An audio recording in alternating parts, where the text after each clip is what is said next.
Wyoming Territory.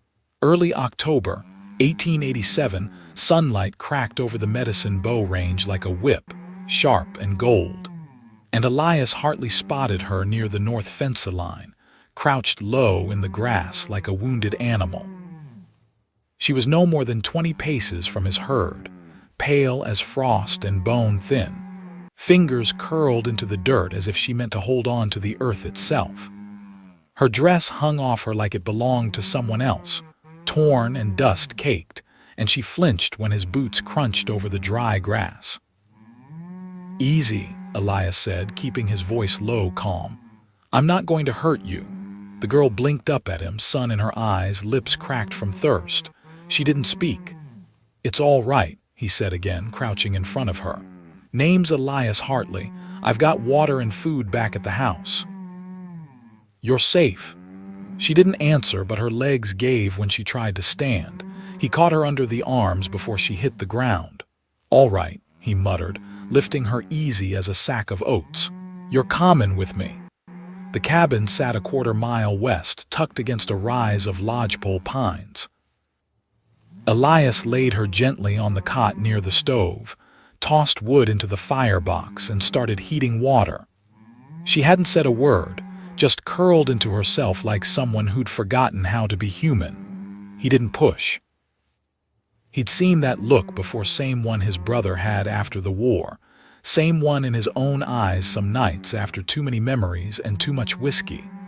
She slept hard for the first few hours.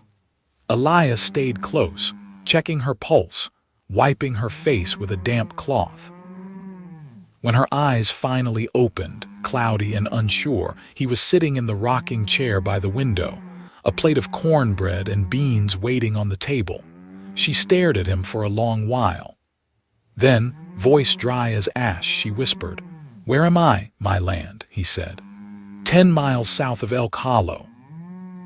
"You were near my cattle. Looked like you hadn't eaten in days." Her throat worked. "I had not." He stood and brought the plate to her lap. She hesitated, then took a bite, chewing slow like her mouth was remembering how. He gave her time. When the plate was empty, he sat back down. "What's your name?" he asked. She hesitated. "Odella," she said finally. Odella rose, he nodded. "You want to tell me what happened?" Her eyes dropped. She looked at the wood grain in the floorboards like it might swallow her. "No," she said. "All right," Elias replied, quiet. "You don't have to." That night she woke screaming. Elias was out of bed in an instant, lantern lit, crouched beside her before the echoes died. She was shaking, fingers clenched in the quilt. "I'm sorry," she murmured, breath catching. "I didn't mean to. You're safe," he said, hand warm on her shoulder. "You hear me? No one's going to hurt you here." Odella stared at him like she wanted to believe that more than anything. He let her sleep in his bed after that while he took the cot. She protested, but her voice was weak, and he raised a brow and said, "You think I'm letting you sleep on straw after what you've been through?" She went quiet after that. The days passed slow. Elias fixed her up with clean clothes from a box of his late mother's things. She helped where she could, sweeping the porch, peeling potatoes, folding laundry stiff from the line. She still would not say what brought her here, but she smiled more. Not fully, not yet, but it was something. One evening after supper, she sat on the porch steps watching the cattle graze against the orange sky. "I had a sister once," she said, voice soft. Elias looked up from his whittling. She hadn't spoken of family before. "She died the winter I turned 12. Fever took her." Odella's fingers twisted in her skirt. "After that, it was just me and my father, then he." She stopped, jaw tight. He was not kind. Elias set the knife down. He didn't speak, just waited. "I ran," she said. "Tried to get to Colorado, got robbed in Cheyenne.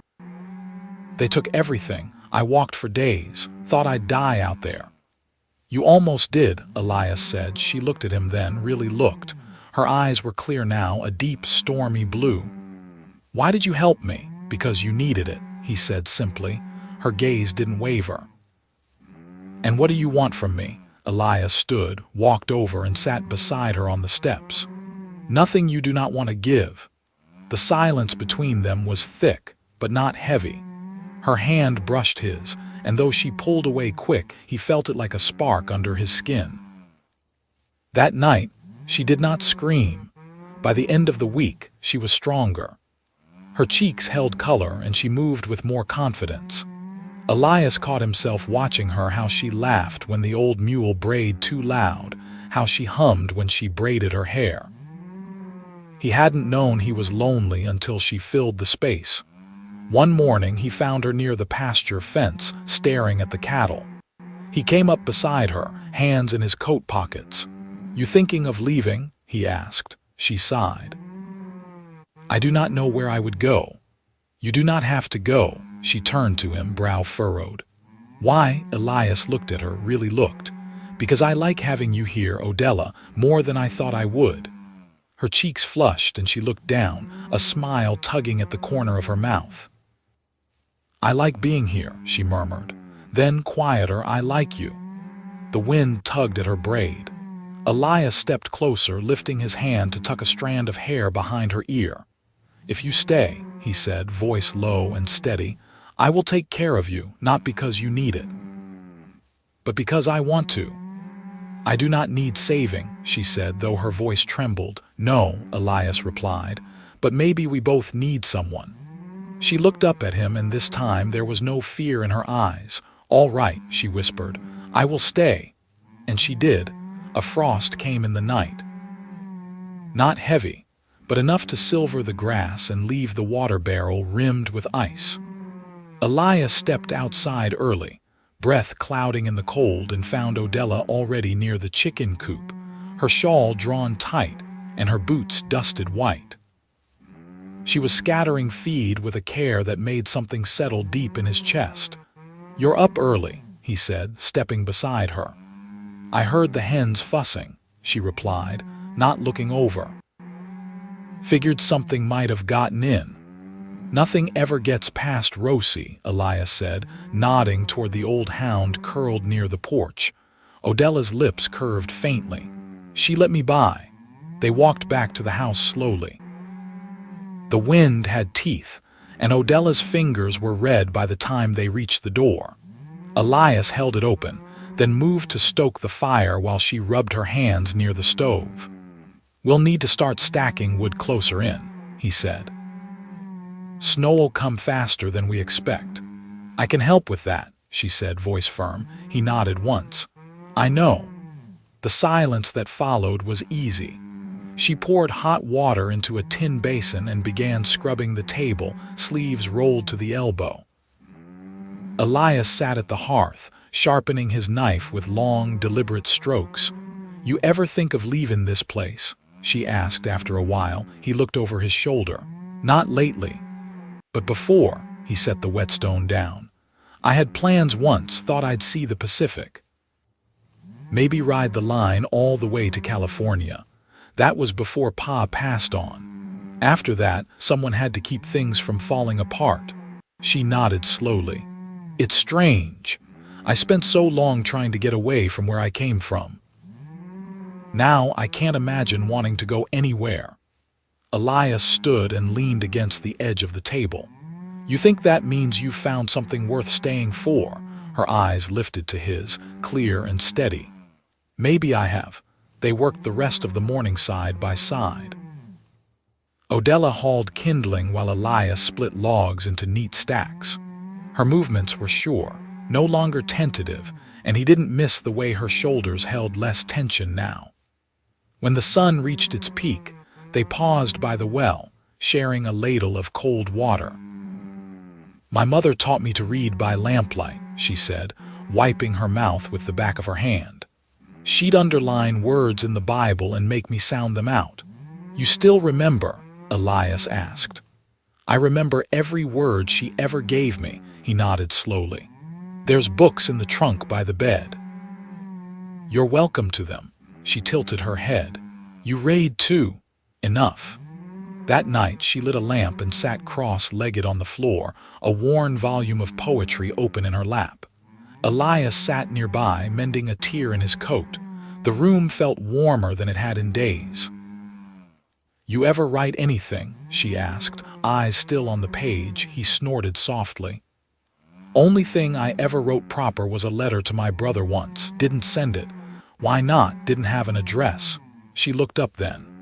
"I wouldn't mind hearing it, if you remember." He met her gaze. "You sure?" "I wouldn't ask if I wasn't." He set the thread aside and leaned back against the wall. "It wasn't much, just told him I hoped he found peace, wherever he ended up." Odella closed the book. "That matters." They didn't speak after that. The fire cracked low and she rested her head against the arm of the chair. Elias watched her a while, the way the light caught the curve of her cheek, the calm in her breathing. When she finally stood to head toward the back room, she paused. "I feel safe here," she said, voice soft. "You are," he replied without hesitation. She lingered in the doorway, one hand on the frame. "I know." In the weeks that followed, a rhythm settled in. Elias repaired fence posts while Odella stitched curtains from old flour sacks. She learned to ride bareback on his old gelding, laughing when he shouted pointers from the fence. He taught her to fish with a willow rod and to tell the weather by the shape of the clouds. She took to it all like someone who'd been waiting for a place to belong. One evening, as the last of the sun bled over the hills, Elias brought 2 chairs out to the porch. He handed her a mug of coffee, then sat beside her without a word. Odella sipped slowly, then glanced sideways. "You ever wonder what this looks like from the outside?" A man and a woman on a porch watching the sky. Elias leaned back, boots crossed at the ankle. "Reckon it looks like a beginning." She looked down at her hands. "Do you want it to be?" He turned his head to face her. "Do you?" Odella set her cup aside. She didn't answer right away. Instead, she reached across and took his hand, lacing her fingers with his. "I think it already is," she said. Elias didn't speak, but he didn't need to. He brought her hand to his lips, kissed her knuckles once, then rested their joined hands on his knee. The stars came out slow. Neither of them moved. The first snow came before dawn, quiet and steady, blanketing the pasture and roofline in white. Elias stood at the window, mug warming his palms, watching the sky lighten to a soft pewter. Odella sat on the floor near the stove, mending a wool stocking with careful stitches, her braid tucked over one shoulder and her eyes focused on the work. "You ever seen snow settle like this?" Elias asked, not turning from the glass. She didn't look up. "Not without it meaning trouble." He took a long swallow, then set the mug aside. "Suppose it still could." "That depends on what kind of trouble you expect," she said, tying off the thread.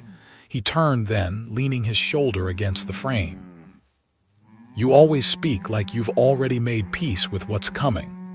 "I haven't," she said, "but I've seen what happens when you don't try." Elias crossed the room and crouched beside her. She handed him the stocking without being asked, and he folded it neatly before setting it in the basket. "You planning to stay through winter?" he asked.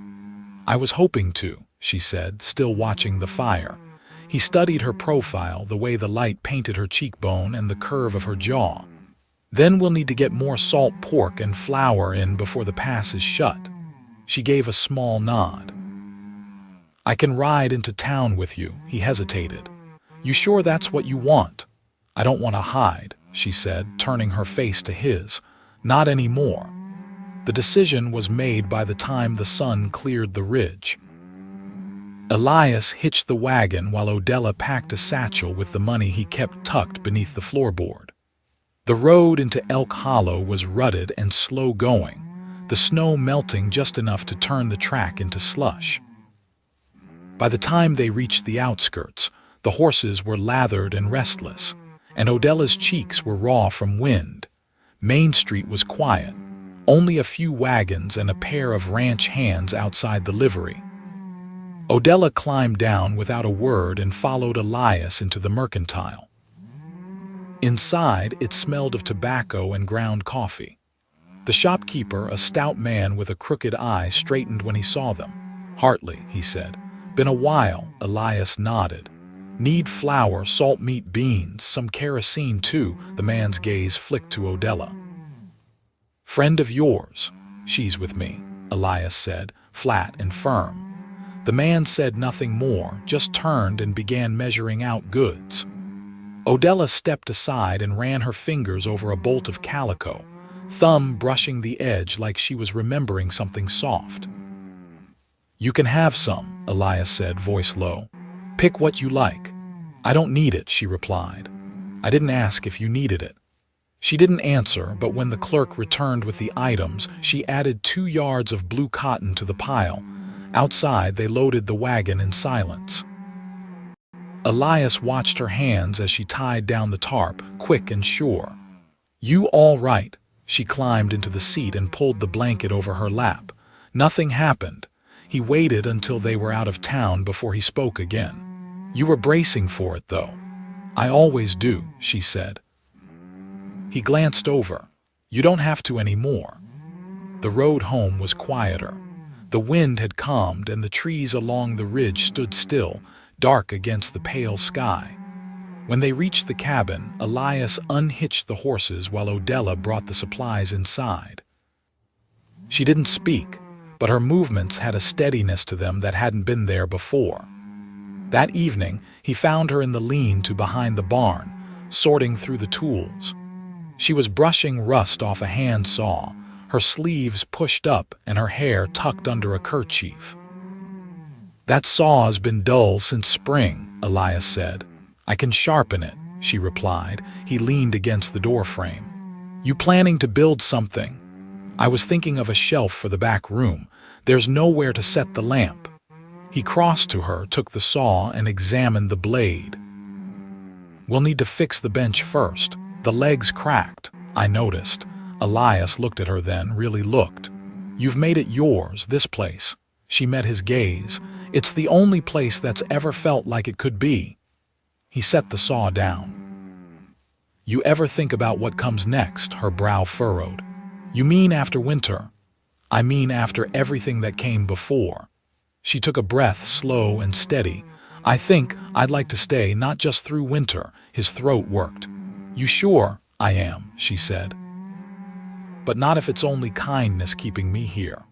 "It's not," he said, stepping closer. "It's something I've never known how to name, but it's steady, like rain on wood, like time." She reached for his hand, fingers threading through his. "Then maybe we name it together." They stood there, the dusk folding around them. Snow creaked beneath their boots, and somewhere in the trees, a jay called once before silence settled again. Inside, the fire waited and the lamp sat on the floor, still without a shelf. But there would be time. For shelves and saws. For names spoken aloud. For a life built slow and sure, plank on plank, day upon day. And they would build it together. By mid-November, the snow deepened in quiet drifts along the tree line, and the sky stayed the color of tin. Odella woke early most mornings, her breath misting in the cold air before Elias stirred from the cot. And together, they moved through the hours like threads on the same loom, separate, but joining.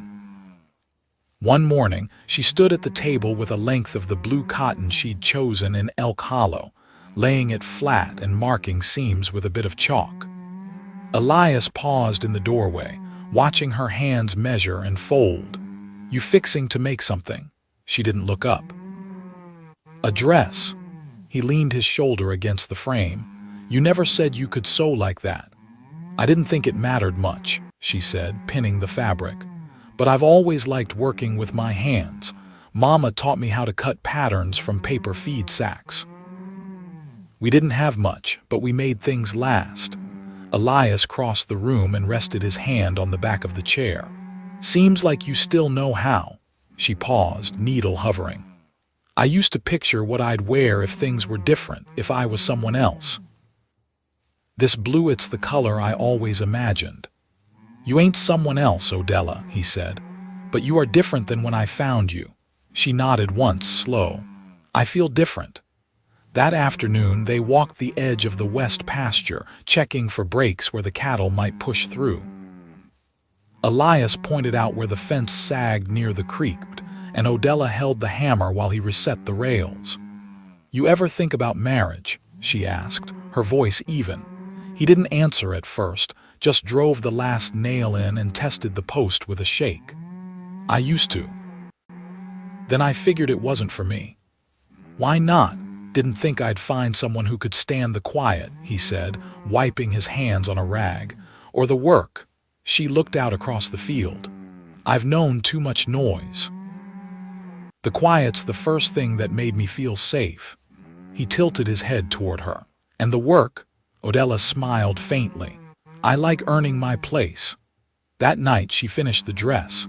It hung from the hook beside the hearth, simple but well made, the hem just brushing the floorboards.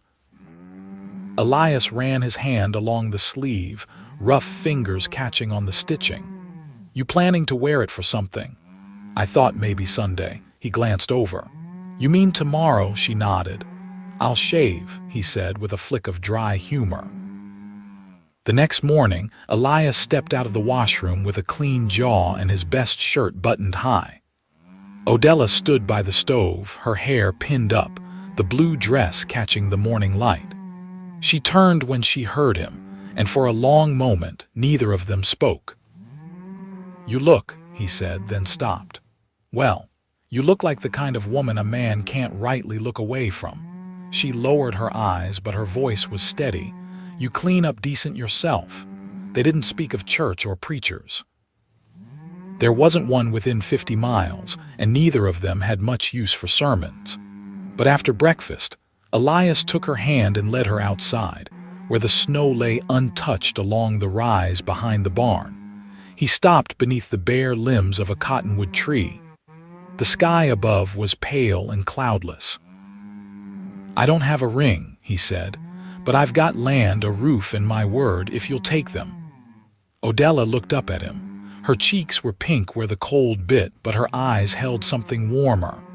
"I'll take all of it," she said, "and give you what I've got in return." He reached for her then, both hands around hers, and bent his head until their foreheads touched. The only sound was the wind shifting through the branches above.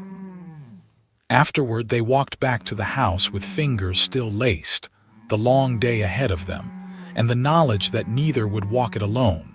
By late December, the cold had settled in for good. The road to Elk Hollow was buried deep under snow, and the mountains sat quiet and white beyond the tree line, their peaks softened by cloud. Inside the cabin, the walls held warmth from the fire Elias kept going day and night, and Odella had begun humming again, low and soft, as she moved through the rooms. The sound sat easy in his ears, like something long missing had been returned. That morning, she brought in a basket of dried apples from the loft and spread them on a linen cloth to sort. Elias was cleaning the rifle by the hearth, running a cloth down the barrel with slow, practiced care. Outside, the wind dragged along the eaves, testing the shutters but never quite finding its way in.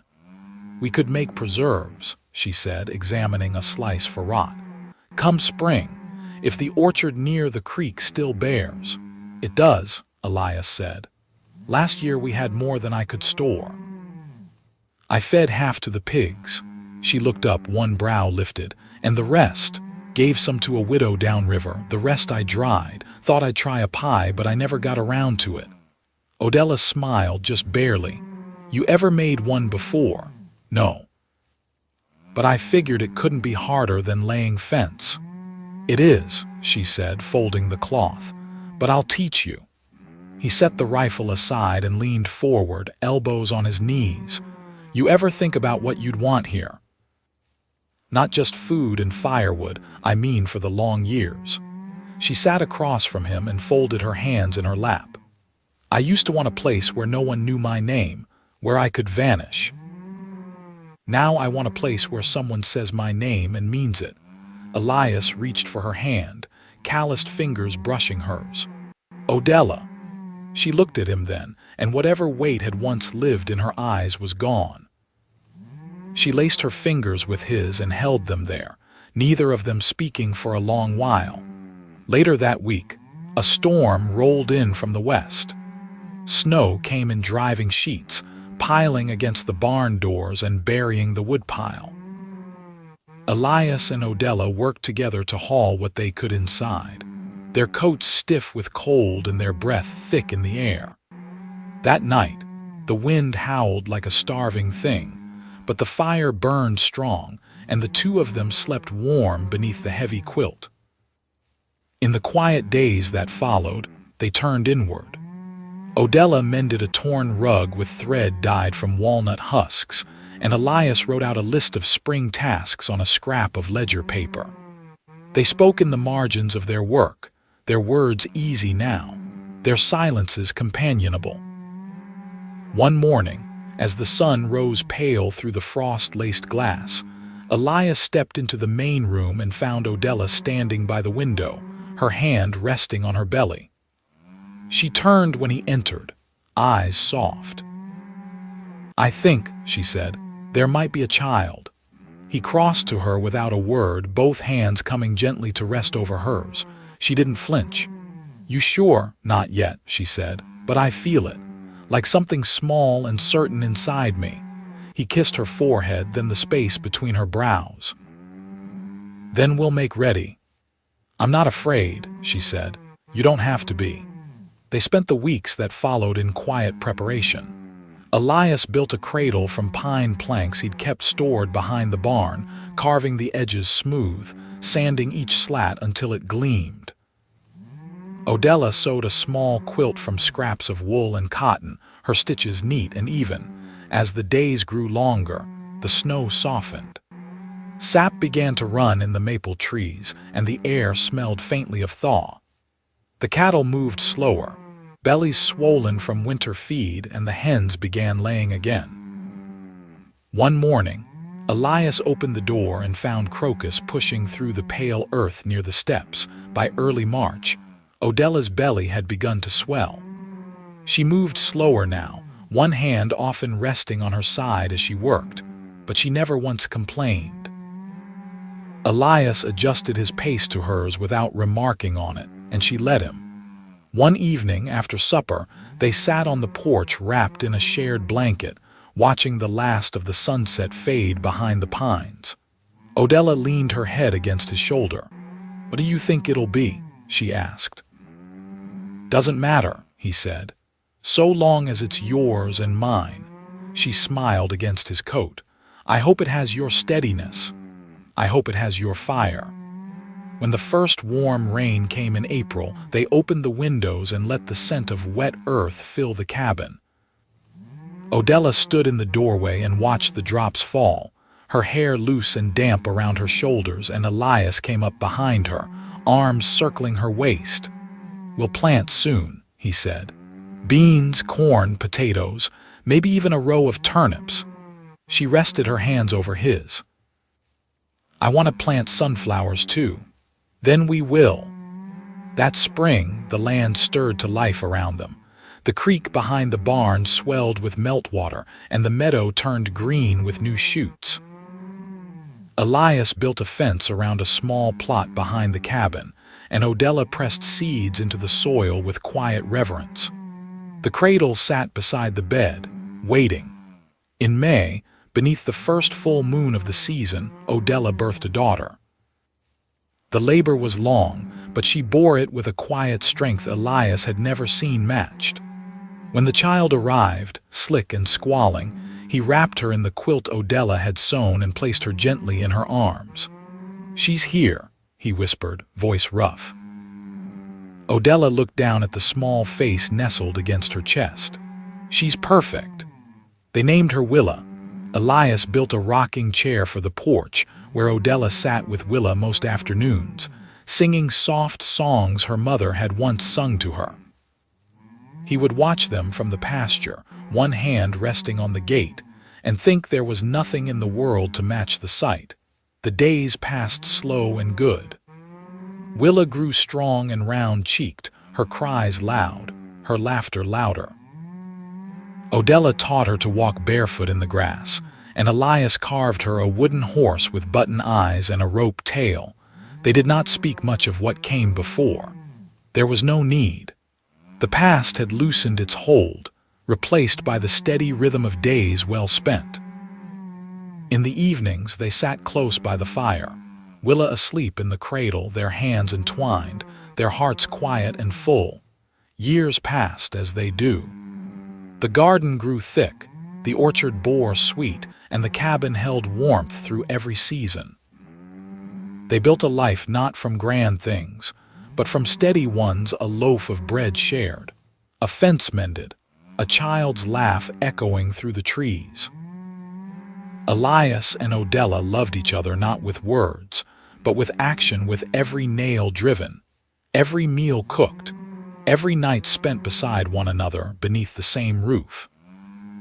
And in that life, they found what they had once only dreamed of: belonging, peace, and a love as enduring as the land beneath their feet. They never left. They never needed to.